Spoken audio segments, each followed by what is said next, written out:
bon début de semaine. Nous sommes très contents de vous retrouver en ce jour. Merci à toute l'équipe de tout mon Thierry. Là, je vois le grand retour de Karine Bébé après un long voyage. Et elle est parmi nous. Merci Karine. Donc le séjour en Europe, c'était bien. Allez, très bien. Mouron Djambé, Alain Kabongo et le DT José Andia est là aussi. Pinon Zinga, Robin Makonda, la programmation. Voilà, c'est toute une famille et nous pensons que les linges sales se lavent en famille, n'est-ce pas? Ça, c'est très bien. Allez, on va rapidement passer à la rubrique clip du jour parce qu'on doit remercier l'Éternel pour cette semaine nouvelle qui commence. La force, l'intelligence, la sagesse, c'est Dieu qui va nous donner tout ce qu'on a besoin. Parce que si malheur, maudit soit l'homme qui se confie à l'homme, et nous confions à l'Éternel des armées. Alors nous allons aussi comme ça saluer Monsieur Lutumba, le boss Lutumba, bien des bonnes choses à vous. Pourquoi pas aussi Paulin Gombe au niveau de l'Afrique du Sud. Donc nous pensons à vous. Johannesburg, il est là avec Interpol, Guesthouse Interpol, donc au niveau de l'Afrique du Sud. Paulin Gombe et Gingombe, docteur Gingombe, Ngombe plutôt, excusez-moi, toujours en Afrique du Sud. Maman Marie-Josée Mafuta. Elle nous suit depuis la Belgique, notre partenaire, donc il est notre partenaire, elle est notre partenaire. Nous vous saluons aussi. Et monsieur bienvenu en Simbala Nansel, monsieur de la prière, cité des ossements. Ce sont là les quelques partenaires, ce sont là les quelques fidèles qui nous suivent très très régulièrement. Et Anatole Kinene, l'inspecteur qui travaille comme il faut. Nous allons suivre ces beaux clips de notre frère Israël. Et juste après, on va recevoir notre invité qui est déjà là. Je vais les saluer. Bonjour, apôtre, prophète Benjamin. Bonjour, pas apôtre, prophète Benjamin Kawanga ou candidat. Mais tout le monde en vérité. Le camarade a titre apôtre, archi, bishop, évêque, cardinal. Et ça, bon, titre, et ça là, quelque chose, et ça identité spirituelle, mais quelque part, ils allaient exprimer ministère et Moutou, rôle oyo Zamba Pessi, Zambé Tata, parce que donc Zambé Tata ou Dieu le Père a Pesaki, Moutouana, mission naïe ou Asala, et ça se manifester à travers le titre Azanango. C'est-à-dire, ce qu'on a prophète, c'est un ministère, mais aux alliés, la mission y a qu'à éclairer, qu'à prophétiser, qu'à révéler les choses cachées pour la nation, pour l'humanité. C'est par exemple moi, Nazali prophète, parce que Nazali mission. Est-ce que la mission parce que vous les confiné. Est-ce qu'on peut confiner l'église? L'église va confiner. Ça, c'est très capital. On va insister là-dessus parce que ça, c'est le tout premier point qu'on va épingler. Et deuxième point, pour les publics, donc la caméra vitale, on va revenir pour l'état des droits et tout ça, lutte contre la corruption, excusez-moi. Mais seulement, l'église va confiner. Ça, c'est la question majeure. Très bien, Didi Moutiri. Confiner une église. Et en réalité, l'église est cause à la, en vérité même, l'église est cause à la qui jamais confiné. L'église, corps de Christ, est cause à la qui jamais confiné. Même malheureusement, l'élo, on a essayé de confiner l'église. Confiner l'église pour l'anime. Voilà. Valable. Où sont les hommes de Dieu? Très bien. Où sont les hommes de Dieu? Aux a raison de dire Moutiri, c'est-à-dire Nzambe Tata, Dieu le Père, assis la raté. Le Seigneur Emmanuel assis la raté. Oui. A passé raté. Oui. Mais homme de Dieu, on a utilisé les kaka, pasaka. Ça veut dire que dans chaque période a utilisé oyo, il peut s'avérer que wana bakufi, mais il y a une génération sous. Mais dans la bamususu batikali même na bakufi na bozoto te, mais basi bakufi déjà na molimo. C'est-à-dire quoi? Tangu déjà balongwe na nzela na ye, bakomi na ka ya munguna ou soit basali ba masumu ebele, Bible biboye que mon peuple périt par manque de connaissance. Puisque vous avez oublié la connaissance, je vous oubliais. Puisque vous avez rejeté la loi de votre Dieu, vous serez dépouillés de votre sacerdoce. C'est-à-dire que dans la basali mususu, au bazar déjà dépouillé na bonzambé. C'est-à-dire bonzambé c'est longo et c'est longo et pas na bango, mais bonzambé tango longo et pas na bango, il faut qu'il y ait une génération mususu. Né dans le cadre aujourd'hui l'humanité ou le Congo et les cas. Donc, pour confiner l'église, ils ont permission, on va permettre par rapport à quoi? Parce que basali wana baza déjà dépouillé. Bonzambé ne se pas bangote. C'est pourquoi bandimi église est à la confinée. Et ce qui est à la qui bisou, la nouvelle génération, on dit mayango jamais. Et moi personnellement, je me suis opposé et je m'oppose nango. Et je m'opposerai parce que jamais on ne peut pas fermer l'église. On a laissé l'accès à Bamakamios. On a vu par exemple l'hôpital. Balobi va confiner l'église pour les malades. Mais malade, maladie, c'est d'abord spirituelle. Avant, il comme clinique. Alors, pour qu'on soigne malade bien, il faut d'abord qu'on soigne sur le plan spirituel et qu'on soigne sur le plan physique. Mais si tant qu'on va confiner l'église, va empêcher que l'église est sangana et adorée, on a pour attaquer malade. Et basali ensemble, entre guillemets, bandimi. C'est parce que bango bazala galisusu ensemble, bazali déjà dépouillé na intelligence, na sagesse, ba dépouillé déjà na bonzambe. Puisque ceux qui bazala qui a solo, banga koloba non, boko kanga ba église eta, ba même mesure bozu na zando, ba même mesure bozu na supermarché, o bozu na ba hôpitaux, to sala ngope na kati ya ba église. To sala pe 1 mètre na kati ya église, ngana yo to za 1 mètre. Pourquoi payer l'église on ne peut pas faire ici? Ça veut dire que basali ensemble on a basa dépouillé na mayele. Basa dépouillé na bonganga zambe. Batikali kaka, batitre ya pamba nongo tolo ba architecte évêque nin. Mais en réalité bon zambe za lisusuti. Heureusement au Congo, Dieu a suscité une autre génération et cette génération que nous sommes conduite par votre frère le prophète Benjamin Kawanga, l'incarnation à Simou Kimbangu, né toujours toyesiko kozwa place. Donc, vieux bâti à place, bazar les sous dans Zambé. Est-ce que Banzambe a eu la place? Mais oui, mais mais évidemment, basali bazali moké, mais ba oyo bazali, bazala les sous basali en Zambé tatate. Parce que ce qu'on zali musali en Zambé tatate, faut défendre papa na yo. Ndenge ni yo bakangi boutique ya papa na yo. Tout le bango n'a terme à boutique, hein? Ba ye bakangi boutique ya papa na yo. Parce que l'église ou l'assemblée j'allais lié à quoi adorer Zambé tata. Ba et si kayo ya kwa adorer tata na yo.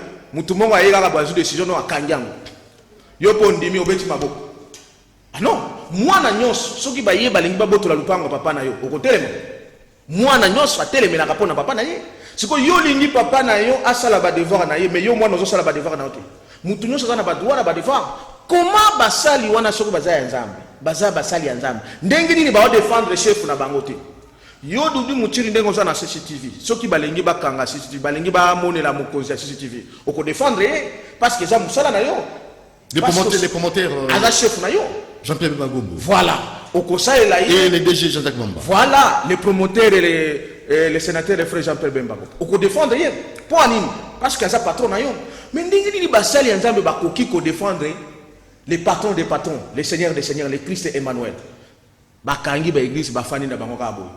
Non, parce qu'on m'appelle liboso ya bato bakangi l'église, ata koyebisa bango ata mayele moko bazo yebisa bango te. Ata ko protester ba se protester te. Soki to zongi na l'histoire, il y a eu des guerres. O ba bengango des guerres saintes. Pourquoi il y a eu des guerres saintes? C'est à cause d'empêcher l'œuvre de Dieu de ne pas se propager.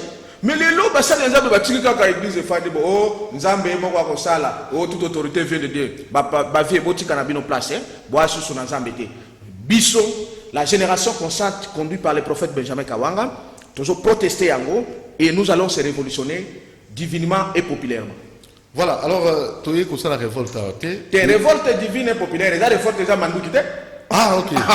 Je dis bien révolte siko soki oui. Nous avons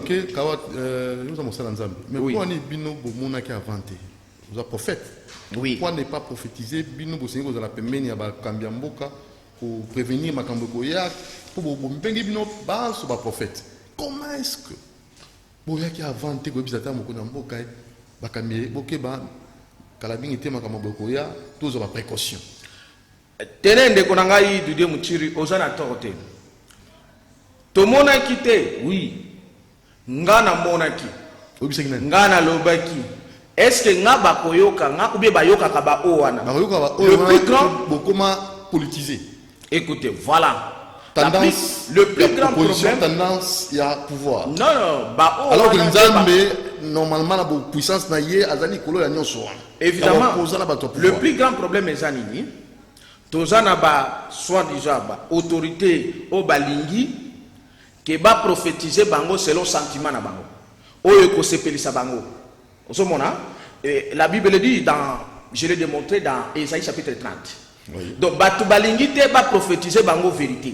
Balingi te ba voyant bazala. Bazoye bisa biso ba voyant fana na bino kimia. Balingi kaka ba ko prophétiser yo yonde mokonzi nzambe alobi ke ko umela. Yonde umela, yonde okozala, yonde nani. Siko bakonzi wana ozobenga bango bakonzi. Du fait que bango na basali wana bango nyoso ba osala l'ennemi Satan, bazoyo ka ba vérité te oyo koye pa na biso.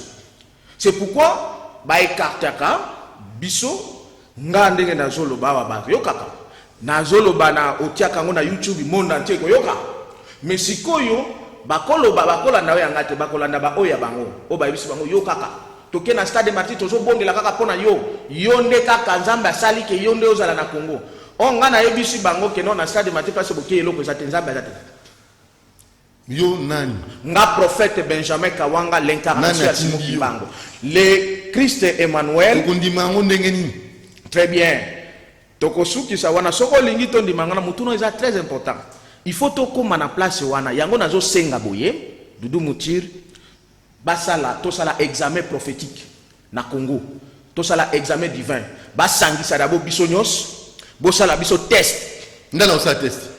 Même bino ba congolais même yo ba Dudu Muchiri ba journaliste ba peuple congolais nyo photo ça la test wana parce que to kondima ndenge nini mutuna wana zolo bana o ya zakuna gauche droite évêque nani o nini tout alors to ça la leur test nazo senga ngo ça sérieux to ça la test na Congo to yeba sikoyo ba nani basali ya nzambe ya solo ou bien nani azana nzambe solo so ba lobi bon lelo nazu par exemple nazo des exemples Dudu Muchiri corona ezali ba église nyonso ba assemblée nyonso sala ba miracle ba malade siko ndenge nini zo sala miracle ko bikisa corona te est-ce que nzambe wana changer alors soki ba lobi ke baza bango nyonso ya nzambe biso so lobi to za ya nzambe tata babi misala biso batu ya corona ba tieli biso na stade chaque pasteur chaque prophète assemblée batu ya corona babi soko sambeli obiki ba fongoli lingomba na yo soki obiki site lingomba na yo ekangami.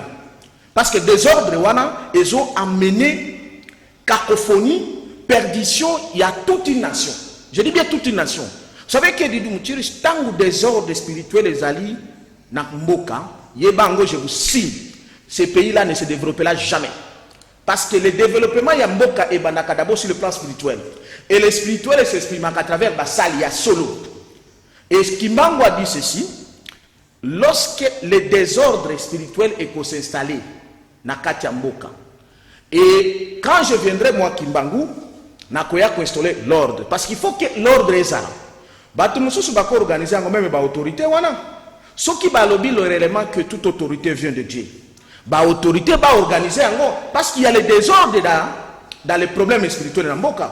Ba vidéo ya banani ya ba gauche droite nini vrai ou faux on met à quelque part. Mais il faut toyer la vérité. Alors, ba autorité, si réellement ils ont les soucis, ça c'est un message que je donne. S'ils ont réellement les soucis que ces pays soient développés, ba organiser test wana examen prophétique. Voilà, examen prophétique. Et c'est un pas apôtre Benjamin. Prophète Benjamin Kawanga, l'incarnation à Simon Kimbangu. To sengi na ba olanda biso to tuni, mutuni na moko. Est-ce que confinement à l'église, c'est normal. Est-ce que va confiner l'église? Oui, il y a des mesures qui. Mais si on a la commission, ça n'a pas mis. Oh, si on a corona à côté de l'église, fonction esprit saint. Et comment ça a été? Est-ce que on a corona, tu as écouté l'obinana ou prophète Papi, Israël, Tumba? Ce qui est esprit saint Zali, nakati église ou on a réellement. Est-ce que on a corona pour propager propagation corona nakati bateau na kati ya Saint-Esprit et tondi bango ouin. Ndekoranga Dudu Mutiri, mutuna naweza mala. Moi je dis c'est faux et faux. Si réellement l'église ou les assemblées na Kinshasa, na Congo par exemple, et yebi keza vraiment na nzambe tata. Vous savez, Bible et le Bible, Jésus dit, sur toi Pierre que je bâtirai mon église et les séjours des morts n'entreront point. Corona et l'esprit qui amène la mort. Si quoi soki réellement et toucher à souffle, respiration. Oui, le souffle c'est l'esprit des morts, c'est la vie. Voilà. Maintenant si quoi soki nga na zana kati église. Na kati ya lingomba. L'esprit des morts ne peut pas entrer. Donc, autrement dit, l'esprit a couronné et copotaté. Ce qui moutoyo yanango, automatiquement à partir de la porte, il faut dire là. Moutoyo machi à côté de l'église. Voilà. Esprit Saint-Zali, moto, voilà. Mais c'est impossible parce que là, c'est-à-dire que comme le Jésus-Christ ango azali sous nzambe. Comment vous limitez Dieu? Alors, non. C'est vous. Dieu n'est pas limité. Dieu azala grand monene. Illimité, n'attend l'espace, mais vous, ça il y a beaucoup de limite ou comment? C'est là où je vous dis, lui il reste le même, hier, aujourd'hui, éternellement. Et ça,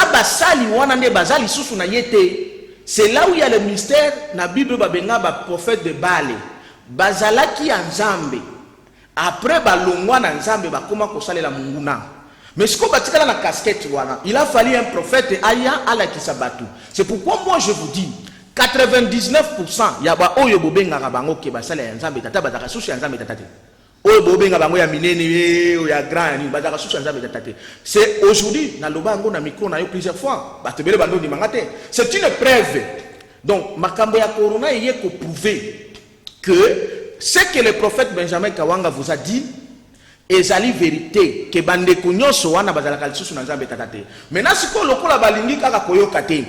Na sengi na bino ba congolais ba chrétien na ba chrétien nyos na ba autorité si du moins baza ba autorité qui vient de Dieu comme il écrit dans la Bible que toute autorité vient de Dieu.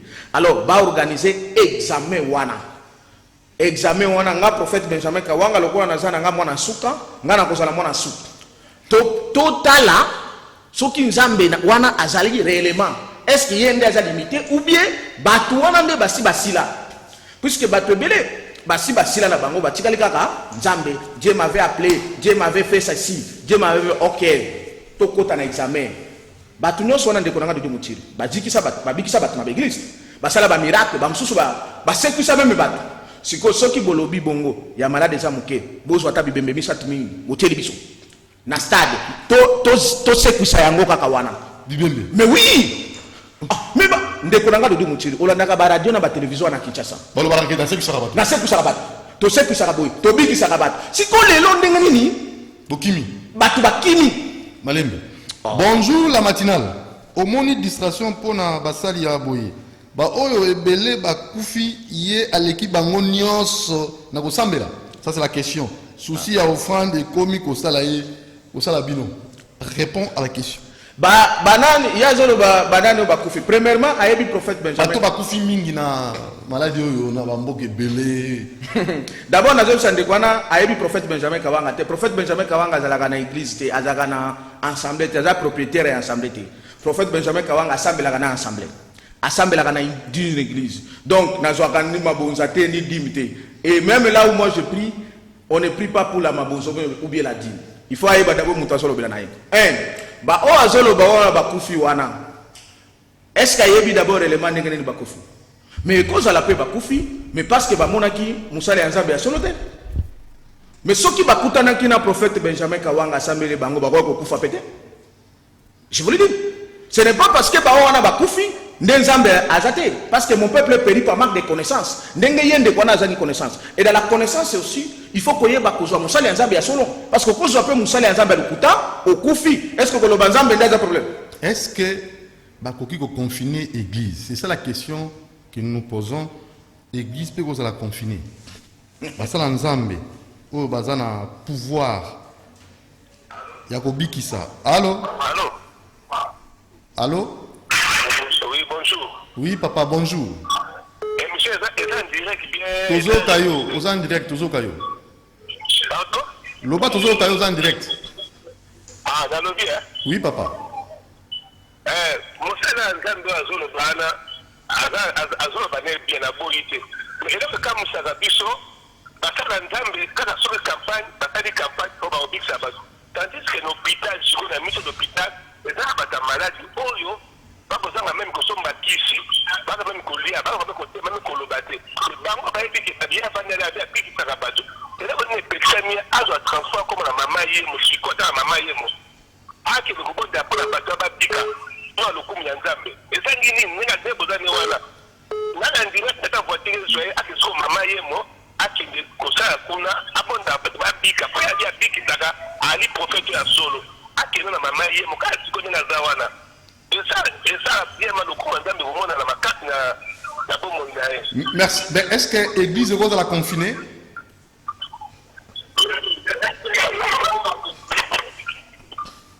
Voilà, ndeko babi zoka nzela toki nayo mama ozoluka ba campagne te ba malade na mama yemo ba hôtel biso ba malade nyonso na mama yemo na Ngalema na hôpital nyonso mini na mboko yo ya capitale ko kende te obikisa bango. Allô? Oui, bonjour. Allô, bonjour. Émission on a qui peut comme sur la grande document Sans les documents. Sans les documents, TV na yo bon ça antenne papa. Yonde, moni TNT hein. Tala mala mukuna na ndakuna. Ah, c'est normal. S'il te plaît. Oui, alors, nalingi na répondre ndeko wana. Et nakende na ba hôpitaux. Oui, azana torté. Mais peut-être à yébité. Nasi nakenda na na hôpitaux, na sambela na hôpitaux. Nazana temps ya kobimisa ba publicité te. Olingi publicité. Alors, toujours appel au piano. Allô, bonjour. Oui, allô. Oui, papa. Bonjour, papa. Bonjour. Bien. Nasepeli koyoka ndenge o invité na yo azawana zokoloba. Ngai na lingina tuna ye pour ya lobby soki cela veut dire ye panaye liwa izali sosote soko ndemeli Yesu. Ndemeli nzambe na ye wana soko ndemeli ye liwa izali sosote. Okoki kotuna ye na libota na ye mobimba. Parce que yakoloba na bato mosusu na libota na ye liwa asi alongola ngoliwa. Parce que biso nyonso tobota maki okokola et puis okufi. Vous comprenez, ce n'est pas ce qui okufi cela veut dire que vous nzambe te. Okuza na pena bosembo ngonga ekoki nzambe azui molimo na yo okay. Sikotuna ye ipe na ye alobi que abikisaka bato na famille na ye. Est-ce que moto ya kokufa alongo debembezaka na famille na ye te po yende azali na kolongola na kufa na mokili nyonso akoki koyanula biso na eloko wana. Merci. C'est ça, non? Alobi ndeko na famille na mtu akufa asute. Écoutez, pour mtu na tango na ye, so mtu akufi be de tango na koki. Premièrement, na lingina répondre na mutuna ndeko liboso. Et le prophète Benjamin Kawanga a kenda na hôpitaux partout à Sambela et surtout baoba yebinga na ndenge surtout à partir à Kisangani na kenda na hôpitaux na Sambela batina Sambela abatu babiton. Le problème est lelo par rapport à confinement à l'église. Le prophète Benjamin Kawanga a révélé qui a prophétisé qui est plus de 90% ba pasteur ou ya mine bobenga kabazaka suna nzambe tatate.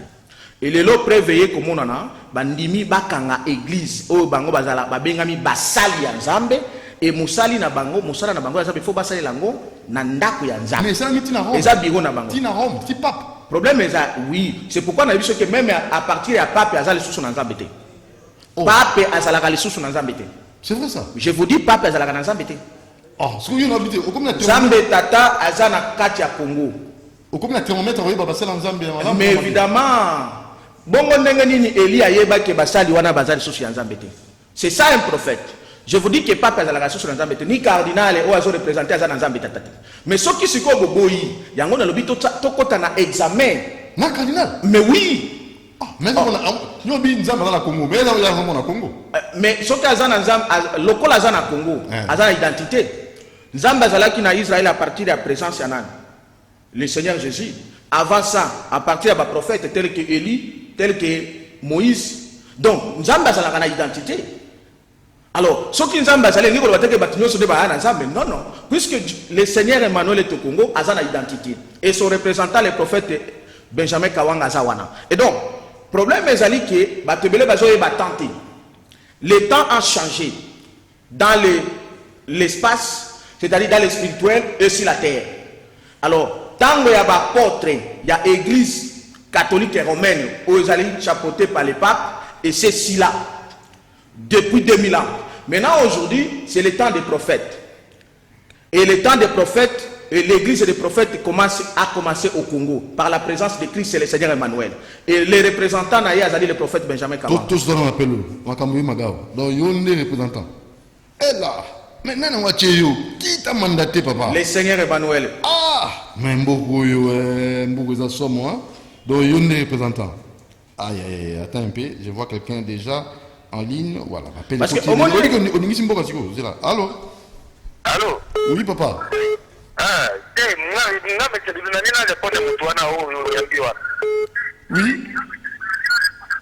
En tout cas, l'émission est bien.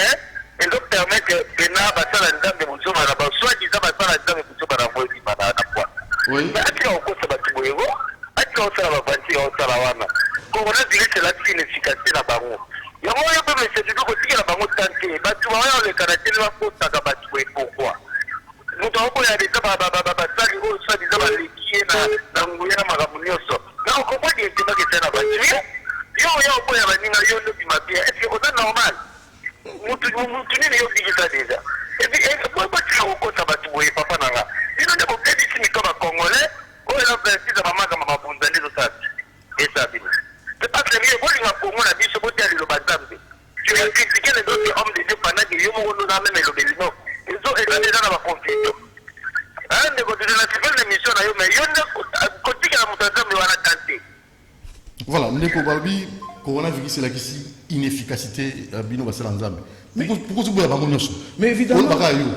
Ndeko nangai akutinga. Oui. Ngana lobaki ke basala nzambe na basu na nzambe te. Et coronavirus était confirmé. Yé moko lobi bien que coronavirus est inefficacité. Siko ndenge nini ya zobo ya ngana lobaki ba o wana basu ya nzambe te. Alors que ya rejoindre ngai. Omoni ke ndeko azo rejoindre ngai.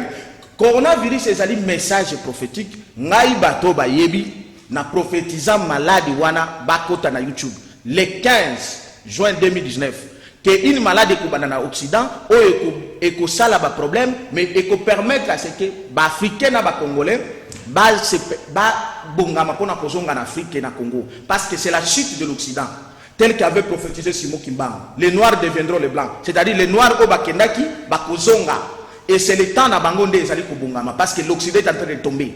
Ndeko wana bandeko msusu wa tuko ndeko Fabrice Pelende atunaki alobino ndenge nini nazoboya basali ya Nzambe msusu. Non, écoutez, ou bien soki na famille na ngai muto akufaka te. Mais oui, batu bakufaka na famille na ngai, mais batu bakokufa na famille par l'ignorance parce que batu belé basala ka o babenga bango ke ni ne prophète chez soi. C'est un verset l'ignorant que soki ndeko na bino aza prophète soka yebisio bosaila boyi yazo mona kaka akende koluka tel et surtout que ba pasteur bakanga batebele mamso akoma kaka pasteur nanga tel o apôtre nanga tel. Alors le prophète Benjamin Kawanga bandika na 2015 awande azuba bateme nini il y a ceux-là qui résistent bako résister à kufi c'est par l'ignorance na ye ce n'est pas ma faute, ce n'est pas même pas la faute de Dieu.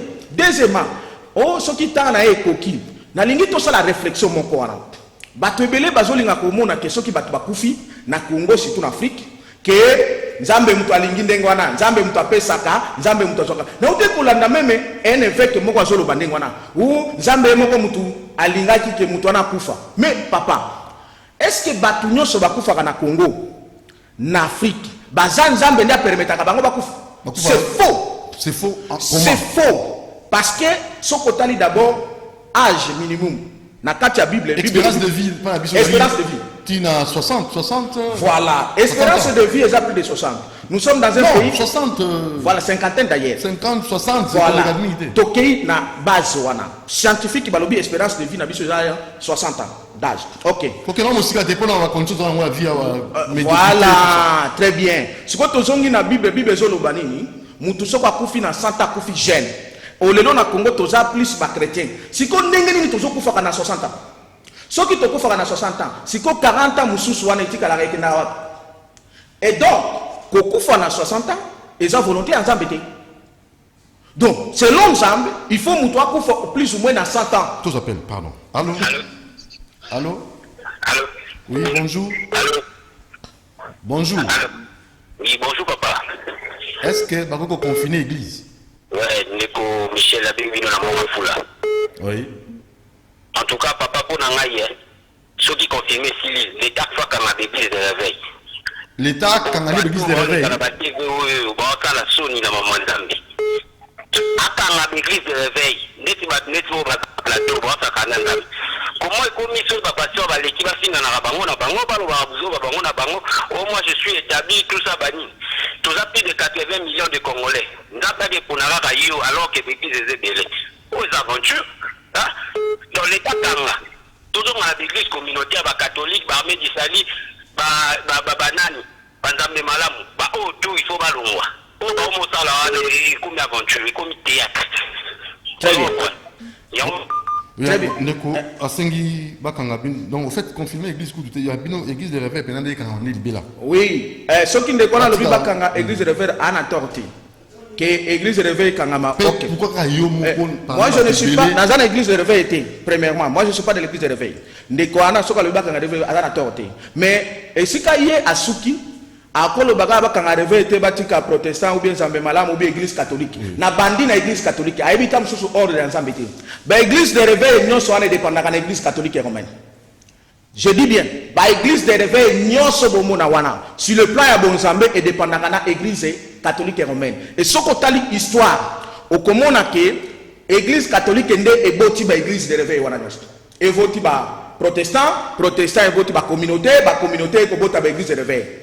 Et donc, à quoi le bâtiment Bakanga, ben réveil bâti l'église catholique. C'est pourquoi dans le Bible, pour Bakanga, qu'il faut qu'il y ait une raison valable. Alors la raison valable, c'est que toko tana test, toko tana examen, pour na koyeba Nzambe a solo azawapi. Ce qui y a mon église catholique parce que les amounés étaient tongami partout des Nzambe. Au cours de la paix, mounés nous en Nzambe. Allô? Oui, bonjour. Bonjour. Oui, papa. Est-ce que vous avez confirmé l'église? Pardon?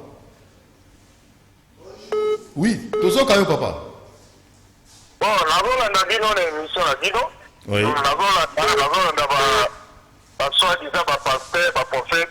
Papa, problème est aboué. On dit papa, où tu as combo et Timo qui m'a. Ndé le ça nga pas de l'année.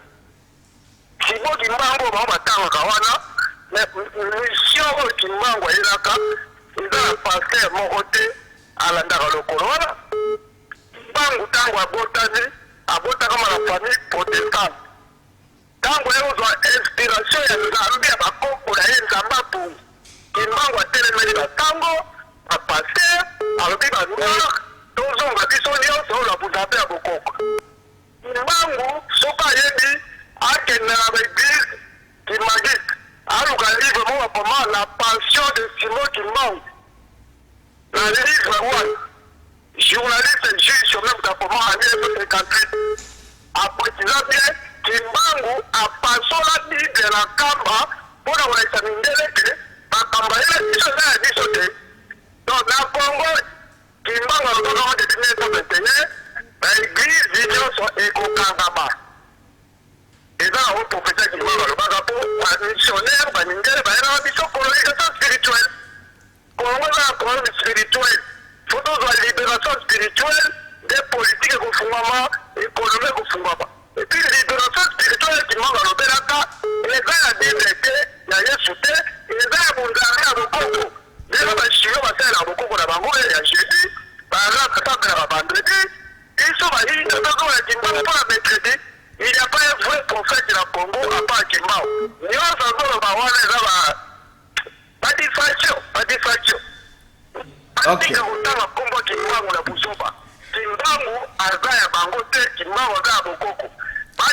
Voilà, excusez-moi papa. C'est là que répondre de quoi on a besoin de bando yaki autant à Kimbangu. Toujours appel à Mbalé pour Nathan. Allô? Allô? Allô? Oui, papa. Oui. Oui, allô? Mais TV ça yo, diminuer volume. Hein papa? Mais diminuer volume TV na yo moko. Bana pe bazate, bana balai na chambre. Oui. Olobi. Oui, diminuer volume à télévision, oui, s'il vous plaît. Oui papa. Ce qui se passe maintenant dans le Hollande, parce que on a des gars qui ce qui passe, ce qui est référent. Oui. Mais il se pose maintenant un problème. Le problème, c'est dans le ministère et l'église, les prophètes ne peuvent pas être les responsables d'une église. Bangonde, il faut pas quota, là, c'est pasteur et azali. Mais le comment on a, un pasteur, un prophète, banani, comment pas responsable de l'église. De deux, je suis vraiment d'accord dans ma prédécesseur Nangaïke.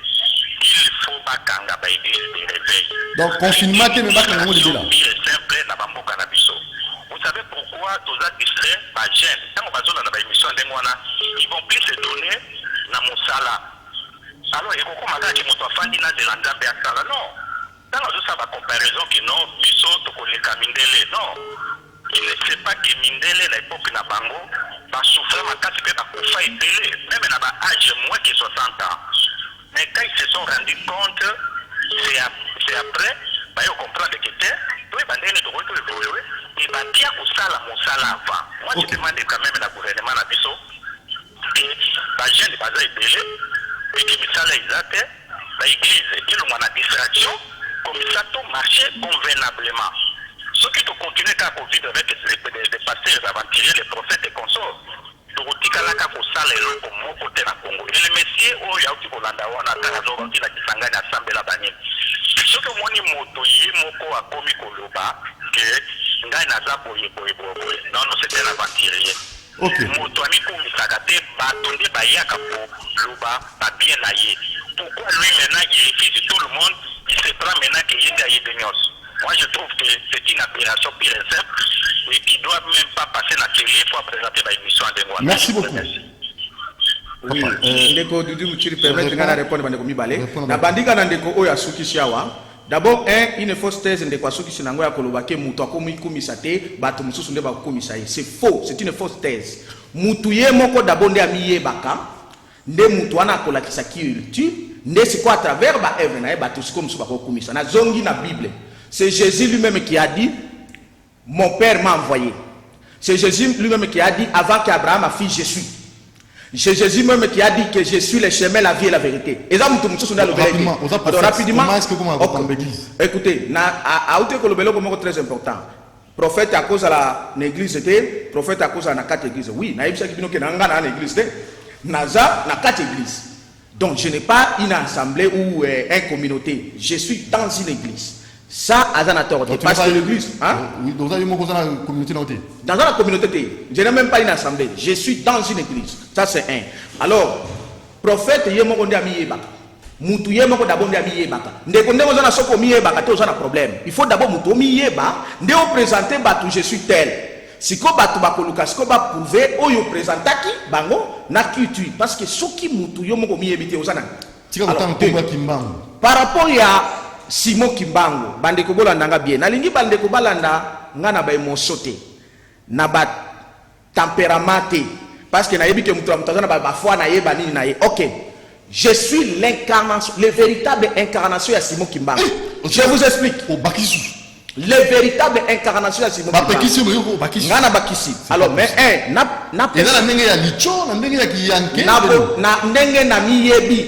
que je suis le véritable incarnation de Simon Kimbangu. En quoi? Ok. En quoi en tant que prophète? Tozonga, l'explication de quoi na lobi. Kimbangu asambelaka, oui. Asambelaka banzamba bakoko, faux. Kimbangu a été baptisé en 1915 dans l'église protestante. Oui, je reconnais. Mais Kimbangu a été excommunié l'église protestante pour l'année. Parce que Kimbangu a commencé à prophétiser et surtout à révéler la vérité aux yoba missionnaires, naba protestants, baba ko prêcher en côté. Dans la même Bible, Kimbangu a commencé à prêcher la vérité. Oh, ba missionnaire na ba protestant, baba na ko prêcher conformément à la parole et à la colonialiste. C'est-à-dire bazuka quand même Bible va changer en gros. Et donc maintenant Simon Kimbangu a commencé à prêcher la vérité. C'est cette vérité là qui a été blessée. et n'a pas prophétie à prophétiser. Pour votre information, moi, le prophète Benjamin Kawanga, n'a prophétisé la chute. Il y a Emmanuel Echadari, qui peut se combiner dans l'église. Ah bon? Ah oui. En 2008, Emmanuel Echadari soit candidat à FCC. Na yebisa bango que Emmanuel Echadari a continué jamais pour la présidente, c'était maudit. Bao balingi batalango na YouTube bakomona. Nazaki peut se combiner. Est-ce qu'il y a un lobby que Nazalaki chrétien? Non, j'ai été excommunié. Mais après, le Père m'a justifié. Non, le prophète avait raison. Parce que le prophète parce que le prophète est en avance. Alors, concernant le dossier à Simon Kimbangu, confusion. Simon Kimbangu, c'est un chrétien. Et il a crié en Jésus-Christ. Et il faisait tout au nom de Jésus-Christ. Oh, le que Simon Kimbangu a passé la Bible le temps. Simon Kimbangu a interpellé à l'objet botanga ka Bible mingi. Bokoya koyeba pour découvrir Moïbi na eloko oyo aibaki. Ça veut dire quoi? Simon Kimbangu a voulu vous montrer ceci. Il n'y a que moi son incarnation qui peut interpréter les paroles d'un prophète. Ceci, Kimbangu a voulu vous montrer que la Bible n'appartient pas aux blancs. La Bible c'est notre œuvre. Ndeko Dodo Mouchiri, je vais appeler ça exemple clair. Pesanga moi vraiment 2 minutes. Non, une minute. Nakomi mukanda, na tindelio. Nazu mutu ya poste aye kotikelo mukanda. Mutu ya poste de mutamemi mukanda. Aye atikelo mukanda. Makambonga nakomi kuna intéressé ngana yo. Tangu mutu ya poste aye kotikelo mukanda. Est-ce que mutu ya poste wana komi mukolo mukanda? Akomi mukolo mukanda. Tazaka ka porter ya mukanda. C'est comme ça Simon Kimbangu a montré cette parole prophétique. Et je signe. Merci pour finir. Le Congo est dans la Bible. Baoyo Batanga Esaïe 18. On trouvera le Congo dans la Bible. Et même Simon Kimbangu dans la Bible. C'est moi seul qui peut vous le montrer. Et le Christ est ici, au Congo. Yango na ebishi bandeko. Pona kosuki sa makambara. Confirmer l'église. Kimbangu. Bakanga l'église. C'est là, c'est ça. Oui. Pour bakanga bien l'église. Po ba yeba ke Kimbangu ando sambela nzambe bakoko na ba église noire na ba oyo ba religion nyos batia biso nyos son examen bakena na stade de martyr batia biso na stade de martyr to yeba nani plaza na Kimbangu ya solo nana zape na nzambe ya solo o est-ce que nzambe bakoko nde asala kabo yaka na nzambe bakoko wana ni ba na mutakufa ba pesi biso ba test nyoso par exemple mutakufa par exemple malade parce que bakoko pe bando bikisa ba malade sikoto yeba nani azana nzambe ya solo c'est comme dans la magie oui, mutoaza na magie na ekosala te na place ya nzambe ya tata ya solo ya zali. Tokotia ngo na stade na polele ya batuno. Ba magie wana esala ba kope. Ona ba pasteur basala biloko wana asali ba beko mema mutu o abikaki na yebi makambo wana nyoso. Merci beaucoup. Donc to sala examen prophétique kita. Officiel. Ndeko nanga Didu Muchiri. Zela na sur sa place. Tout ça. To sala examen prophétique officiel.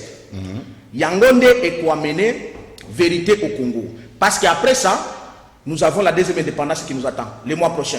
C'est-à-dire la deuxième indépendance qu'avait prophétisé Simon Kimbangu. Bandekonyo so bazolo ba Kimbangu balobarango superficiel. Bamba kane ba mususu parce que azamu Congo, ba mususu parce que Simon Kimbangu les gars kuna le véritable incarnation Simon Kimbangu est là et le représentant de Christ. Votre numéro de téléphone ba oyo ba na paiement. Oui, comme ça ba tuba binganga na 081 ceux qui batunyo so bazana 4, ceux qui ba bazali banda ba kotia code et 85 plutôt. 85 67 034 56 85 67 034 56 tout comme Boba Kobenganga pe na 81 71 051 11 beaucoup soit le prophète Benjamin Kawanga le débat est autorisé dans Makambo Nzambe pas ça va débattre non il faut qu'on débatte mais pas avec les émotions venez avec les arguments prophétiques et tout qu'on débattre je suis d'accord merci non Makambo Nzambe na mboko on a débat dans la télévision. Rendez-vous. Rendez-vous dans cette émission. Rendez-vous le lundi prochain. Pour confirmer l'église. L'église. Problème trop spirituel. Merci à vous. Ah, il y a un examen à prophète dans le stade de Marty, pasteur Corona. Ou c'est que c'est de Ménane. Pour ici la rampe. Et si la rampe. Somme, hein. Nous montir la vie. Pour le programme CTV. Merci à Mouro Nzambe, Karine Bébé, bon retour. Et Alain Kabongo, Bruno Zinga et le DT José Andia. Ça c'est très bien. Alors abonnez-vous massivement si Doudou Montiri TV. Ciao.